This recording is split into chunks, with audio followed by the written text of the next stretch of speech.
મને માફ કરી દો, હું તમારા બધા પૈસા આપી દઈશ. મારે બાયડી છોકરા વાટ જોતા હશે. મારું નામ છે ગાંડુ, ગમે ને પાડું ફાંડું. આ ગાંડુ બાપુ મને પૈસા આપો ને, મારે 20 લાખ રૂપિયાની જરૂર છે. પૈસા નહીં મળે. એના બાપાએ 20 વીઘામાં ડુંગળી વાવી છે. હે આપી દે ને 20 લાખ રૂપિયા.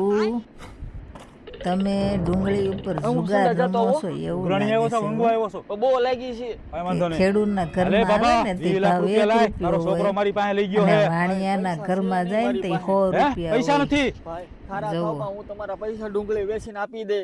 પૈસા નું હોય તો કાંઈ નહીં, આમ તો જો 20 વીઘામાં ડુંગળી વાવેલી છે. આવડા તો ગાંઠિયા છે, વેચવા જાવ તો 25 લાખ આવી છે. હે? અલે બાબા આ ડુંગળીને હાથનો ડર તો હવેથી મારી છે. એ યાર્ડમાં ફોન તો કર, ડુંગળીનો હું ભાવ આલે હે. હાલો, આ ડુંગળીનો શું ભાવ આલે? જો ગાંડો 150 બાપુ રૂપિયા. હાસું પડ્યું ને મારું.